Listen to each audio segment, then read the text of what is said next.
안녕하세요. 부산부동산 서드입니다. 4월 2일 1일 브리핑 해보도록 하겠습니다. 제 방송은 전문적인 방송 아니에요.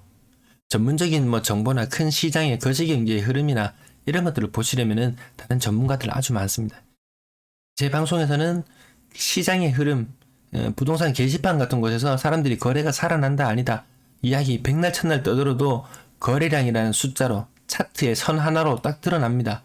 그 부분을 확인하기 위한 방송이지 거기에 제가 약간의 사족을 덧붙일 뿐이지 전문적인 방송 아니에요. 하지만 여러분들이 전문적으로 판단하실 수 있는 근거가 될 수 있는 자료들은 지속해서 제공해 드립니다. 그 부분을 참고해 주시면 감사하겠습니다. 부산 아파트 시장 살아나네. 일부 거래가 대선 이후에 살짝 늘었다가 어떤 날은 줄었다가 늘었다가 줄었다가 이런 현상들이 지금 나타나고 있어요. 근데 그거는 1월 달에도 있었고 2월 달에도 있었고 3월 달 계속 있어 왔던 현상들이에요. 하루를 보면 거래가 살아나는 느낌, 또 다른 날 보면 거래가 죽는 느낌. 그래서 제가 부산은 정말 알다가도 모르겠다 이런 느낌을 좀 가지거든요.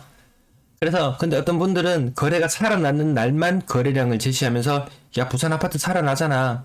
또 어떤 분들은 거래가 죽은 날만 가지고 이거 부산 아파트 시장 이제 한물 가는 거 아니야? 근데 이도저도 아니고 지금 왔다 갔다 하는 그런 상황의 모습이에요. 부산 아파트 시장 살아나네 vs 죽은 자식 거시기 만지기. 제가 죽은 자식 거시기 만지기 느낌을 가지는 이유는 거래량을 좀 띄워보고자 하는 마음, 거래량을 띄워보고자 하는 이 애잔한 마음이 일부 느껴져서 제목을 이렇게 붙여봤어요. 부산 매수심리 대선 이후 매수 우위 지수가 42.7까지 떨어진 것이 50.2까지 올랐어요. 매물이 감소하면서 이런 현상, 매물이 일부 꺾이면서 이런 현상 나타나고 있습니다. 하지만 이것이 일시적인 것인지 단기적인 것인지 아니면 장기적으로 전환하는 것인지 정확하게 아직까지는 알 수가 없습니다. 흐름을 더 지켜봐야 되는데 이거 봐 이제 부산 시장이 돌아섰어 라고 하기에는 매수세가 형편없어요. 요것만 가지고 얘를 폄하할 필요도 없고 얘만 띄울 필요도 없고 상황은 그렇습니다. 대출금리 한국은행 금융통계 시스템에 가면 있는 곳인데요. 4월 초가 되면은 2월 말에 신규 취급액 이거 금리를 알 수 있는데 3.88. 그런데 한 일주일 전쯤부터 뉴스에서 떠들썩하게 떠들었던 것은 5대 은행의 신규 취급액, 주택담보대출 신규 취급액이 4%를 넘어섰다. 뉴스가 나왔거든요. 요건 항상 과거의 지표를 발표하는 거기 때문에 이런데 지금 아무튼 시장 분위기는 이렇습니다. 4% 이상이에요. 그뿐만 아니고 노란색 선 따라가 보시면 주택담보대출 잔액기준 과거에 싸게 대출 받은 사람이 있어요. 3% 이하의 대출 받은 사람들 많이 있어요. 2%대에도 받은 사람 많이 있잖아요.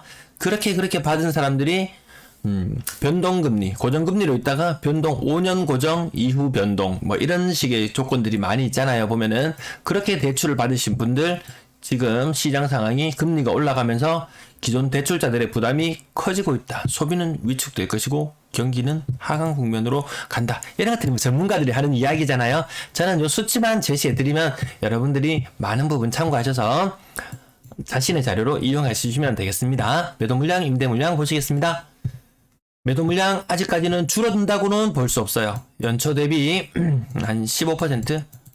대구가 엉망이거든요. 대구가 부산 분들이 보면은 대구 엉망으로 느끼시잖아요. 근데 대구도 물량이 좀 줄어들고 있어요. 매도 물량이. 근데 부산은 대구만큼도 안 줄어들어요.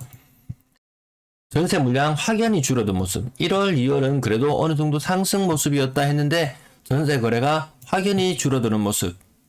제가 요거는 한 번씩 언급드리고 어제도 한번 언급드렸었는데 이거 팔려고 하면은 임대 놓은 상태에서는 팔기가 굉장히 어려워요. 임대 수익 한 100만원, 200만원 이득 보고 있다가 갑자기 정부에서 규제를 해제해줘요.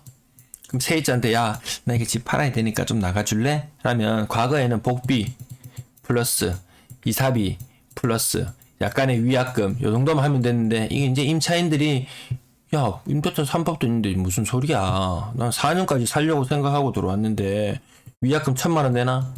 아니면 위약금 2,000만원 내나? 이런 식으로 나올 수 있다는 거죠. 이 곤란한 지경을 막기 위해서 물량 안 내놓을 겁니다. 근데 일부 물건 매물이 정리가 좀 일부 되고 다시 시장 상황은 시간이 흐르면은 더 늘어날 수밖에 없다. 왜?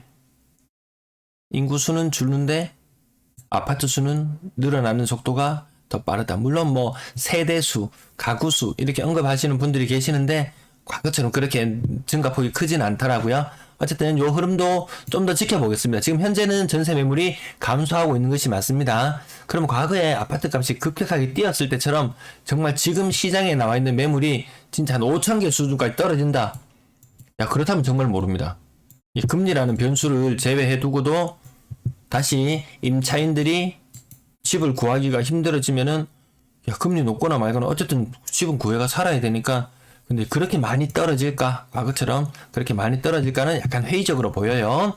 임대 물량도 월세 물량도 토요일, 원래 토요일은 전세건 월세건 물건이 늘어나는 날이거든요. 이거 좀 이례적인 현상이에요. 제 방송을 보시는 이유는 이렇게 좀 특이한 현상들이 나타나는 것을 포착하기 위한 분들 많으시잖아요. 어쨌든 토요일은 일반적으로 월세나 전세 물량이 늘어나는 날임에도 불구하고 감소했다. 임대 물량도 확 꺾였어요. 대선 이후로 뭔가 분위기가 확 달라졌어요. 야, 이거 임대차 3법 때문에 이 전세 시장이 불안해진다. 이거 없애야지 했는데, 야, 임대차 시장을 흔드는 것은 임대차 3법이 아니고 대선이네요. 대선 플러스 그 이후에 어떻게 실행하게 될지 안 될지는 모를 여러 가지 공약들. 이런 것들이 임대차 시장을 흔들지, 임대차 3법이 임대차 시장을 흔드는 건 아닌 것 같네요. 거래량 거래대금 보시겠습니다. 거래량 70건 신고되었고 그 중에 13건의 신고가 보통 69 아니고 68건 보통 일반적으로 가장 많이 뛰었던 거래량인데 그거보다 살짝 많긴 많아요. 근데 거래가 확 늘었다고 느껴지시나요? 그렇진 않죠.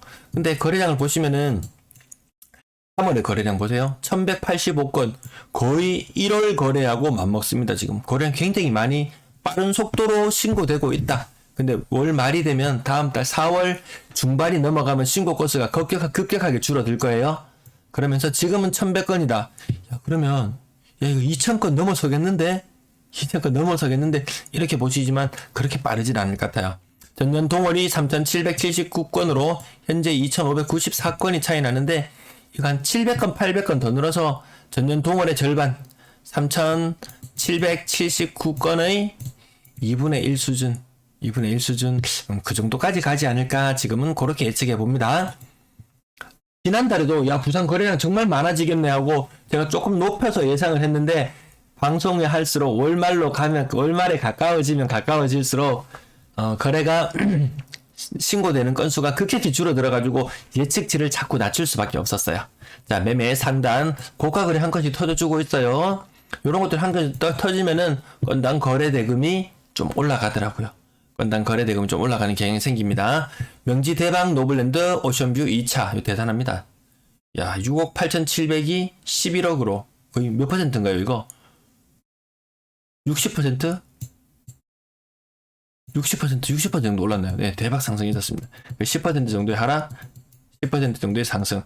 얘들은 없는 셈 치고 어쨌든 60% 상승하는 눈에 띄고요. 한 10% 정도 하락도 하는 게 눈에 띄고.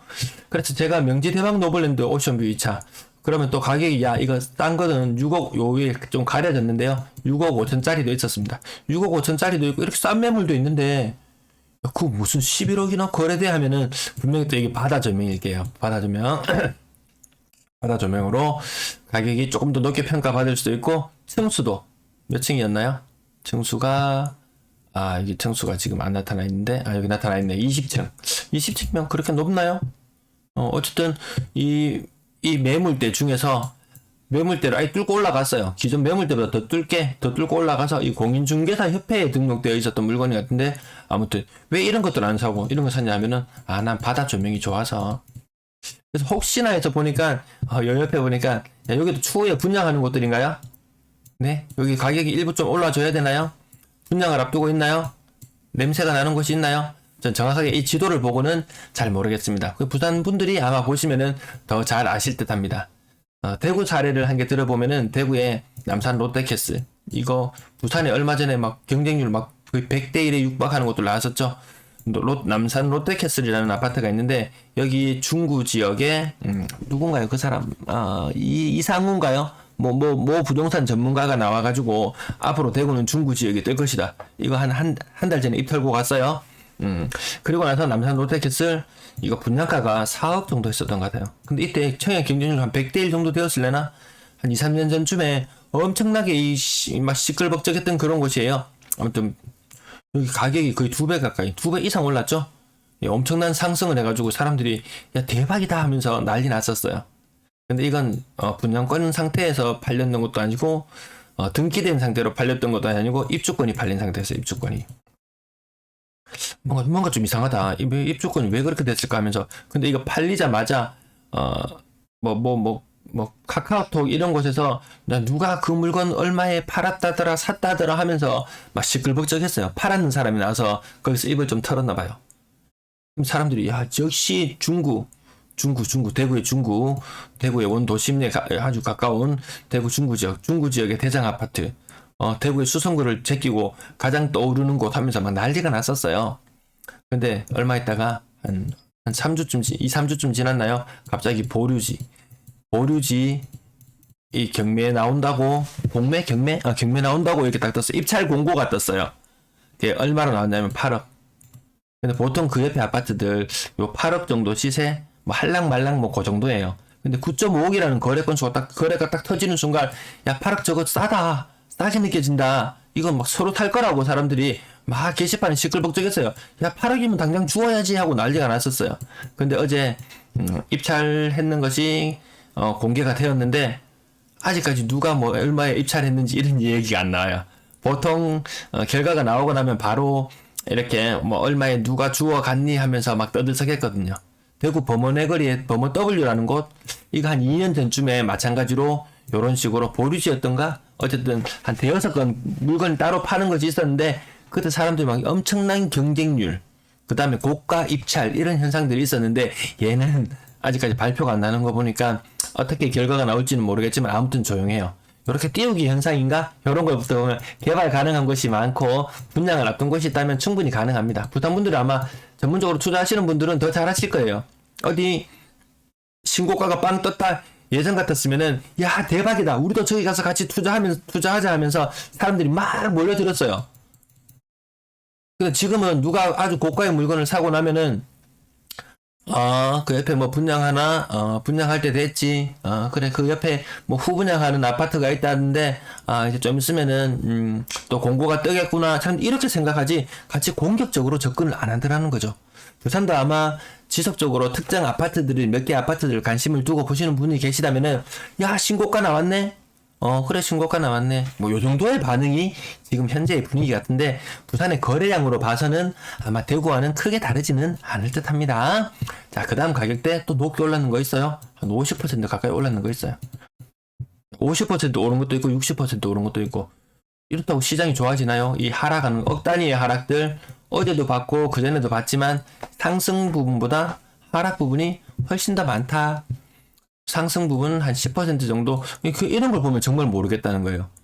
정말 모르겠다는 게 이 하락 거래가 더 많고 하락 거래 비율이 한 80% 되고 이 상승 거래의 비율이 한 20% 정도 되는 이 상황 속에서도 끊임없이 산다. 저는 이건 부산 사람들의 부동산 시장을 움직이는 것은 심리라고 하는데 부산 사람들의 심리는 매우 강하다. 매우 강하다. 자, 그 다음 하락이 더 많고 상승. 오늘은 상승 거래도 제법 눈에 띄는 날이네요. 자, 상승은 보통 이렇게 신고까지만 뭐 몇백만 원 단위 수준, 하락은 몇천만 원 단위 수준. 이게 일반적이었는데 오늘은 4월 둘째 날 거래 신고되는 날인데 유독 많이 오른 거래가 눈에 띄네요. 건당 거래 대금 한 번에 20몇 억씩 한 25억짜리 거래 막 터지고 하면은 1억짜리 24건이 터졌어요. 25억짜리 한 건이 터졌어요. 이런 상황이면 평균 가격이 2억으로 뛰어버리죠. 그렇죠. 이런 현상들이 있기 때문에 어쨌든 평균 가격은 굉장히 좀 높게 나오지만 생각보다 근데 저가 거래가 아주 많다. 저가 거래 제가 보여드리진 않지만 저가 거래 아주 많다. 3월 거래량 제법 늘어나는 게 지금 눈에 보입니다. 잘하면 전년 정말 11월 순까지 제가 볼 때는 작년 11월에 한 2,000건 정도 선인데 2,000건까지는 가기가 힘들어 보입니다. 그렇다고 4월에 거래가 또 터져줄 것이냐? 또 지켜봐야 되겠죠? 3억 미만 거래 비중이 65% 정도, 대구보다 조금 더 높은 수준이에요. 6억 이상 거래량 제법 늘어나고 있지만 이것도 어느 정도 한계선을 딱 그어놓고 봐야 되지 많이 튀어오르기는 힘들어 보여요. 거래 비중은 6%, 8% 정도. 구 군별 거래량 가장 부산을 뜨겁게 달궜던 기장군이라고 해야 되나요? 기장군이 그렇게 선호받을 만한 곳인가요? 물론 신축이나 이런 것들 좀 많죠. 아무튼 이거 한 2년 3년 전에 입주해서 손바뀜이 한번 일어날 법하네요. 기장군 지역 손바뀜이 2년의 기간, 보유기간, 2년의 뭐 실거주 기간, 실거주 조건까지는 필요가 없었나요? 아무튼 그 기간이 지나고 나서 한번 손바뀜이 일어날 때쯤이 되었다. 팔고 나가려고 하는 사람도 많을 것 같은데, 네, 아무튼 그렇게 보여요. 분양권 4건 신고되었고 신고가는 없었어요. 4건의 거래는 한 1억 정도 하락한 거래 하나가 보이고 나머지는 크게 가격 변동이 안 보이네요. 부산 아파트 전세 거래량 89건 신고되었고 13건의 신고가. 야, 근데 89건의 거래량 한번 생각해 봅시다. 이 중에서 기간에 지금은 요거 4월 달이잖아요. 3월에 거래만 신고가 되어야 돼요. 물론 그 이전에 걸 뭐 신고한다고 지연 신고를 한다고 해서 매매는 지연 신고를 하게 되면은 이 좀 불이익이 따르잖아요. 부동산 중개업소 불이익이 따르는데 이 전세 거래는 신고하거나 말거나 늦게 하거나 아무 상관이 없어요. 3월에 신고되어야 되는 것만 추려본다면 그 외의 기간, 이런 쓸데없는 기간들에 있던 것들 제외하고 오늘자로 신고된 거래 건수는 60건이에요. 매매거래 아까 몇 건이었죠? 매매거래 70건 신고되었거든요. 60건이라면 전세거래 굉장히 적게 된다. 요걸 보고 제가 아까 제목에서 말씀드렸던 죽은 자식 거시기 만지기 이렇게 말씀을 드렸던 게, 요 죽은 자식들 29건 굳이 계산하지 않아도 되는 건수들을 막 집어넣어서 거래 건수가 많은 것처럼 부풀려지게 시장 분위기가 좋은 것처럼. 과거에 뭐라 그랬나요? 매매 가격 오를 대로 올랐어요. 부산 전세가율 낮아요. 부산 전세가율 생각보다 낮아요. 그러면 뭐 임대차 3법이 뭐시기 하면서 전세 가격이 올라갈 것이다. 그러면서 똥침을 놓아서 이 매매 가격을 다시 올릴 것이다. 뭐 이게 가장 일반적으로 부동산 시장이 약간 침체되는 모습을 보였을 때 항상 시장 전문가들이라는 사람이 나와서 하는 이야기예요. 근데 똥침을 놔야 되는데 전세 거래, 월세 거래 시원찮아요. 똥침 놓을 만큼 시원치 않아요. 자, 물론 가격 상단 부분 상승하는 거래들 한 1,000만 원씩 오르고 이런 것들 보이죠. 하락은 억 단위 앞단위 숫자가 기본 바뀌는 건 뭐 기본으로 보일 정도로 요런 거래가 훨씬 더 많아요. 보합 수준이고 앞자리 숫자가 거의 바뀔 정도의 거래가 더 많다. 그럼에도 불구하고 부산이 상승이라는 것을 저는 잘 믿지는 않습니다. 자, 앞자리가 바뀌는 거래가 더 많다. 오르는 건 1,000만 원, 뭐 많이 오르면 10%. 자, 그 다음 가격대. 오늘 그래도 제법 제가 한 30개 정도 거래 보여드리는데, 매매 거래는 30개까지 보여드리면 막 2억대 거래가 진작에 등장하는데, 3억대. 제법 높은 가격에 3억 이상의 거래가 제법 많았다. 아까 제가 말씀드렸던 부분은 여기 X 표시를 해드리는데요. 얘들 지금 신고 안 되어도 되는 것들이거든요. 얘들이 한 29개 정도. 너무 많이 중간에 끼어 들어와서 시장에 보는 눈을 흐트러트리는 그런 역할을 하더라는 거죠. X 표시 보이시나요? 이렇게 신고 안 돼도 되는 것도, 이 신고가잖아요. 신고가. 이 신고 안 해도 되는 애들이거든요. 근데 뭐 시장 분위기가 얘들이 신고가도 건수도 늘어나는 것처럼 보이고 거래 건수도 늘어나는 것처럼 보인다고 해서 시장이 좋아지는 것은 아니다. 평균 전세 가격 하락하는 모양새 유지하고 있고요. 월세 거래량 66건이 신고되었는데 3월 거래가 아닌 것, 남은 것들이 23건이에요. 그럼 3월 거래 중에서 오늘자로 신고된 것을 따지고 보면은 43건. 이게 적은 거예요. 월세 거래도 적은 거예요. 임대 거래는. 그러면 전체적인 임대 거래는 같이 줄어드는 모양새다. 3월에 임대 거래 많지는 않습니다. 줄어들고 있는 모양새를 유지하고 있습니다. 오늘도 시청해주셔서 감사합니다. 저 전문가가 아니고 이렇다고 해서 너무 비난하지는 마시고 여러분들이 한 2배속 정도 속도로 들으시면서 필요한 부분만 탁탁 캡치해 나가시면 좋겠습니다. 시청 감사합니다. 주말 잘 보내세요.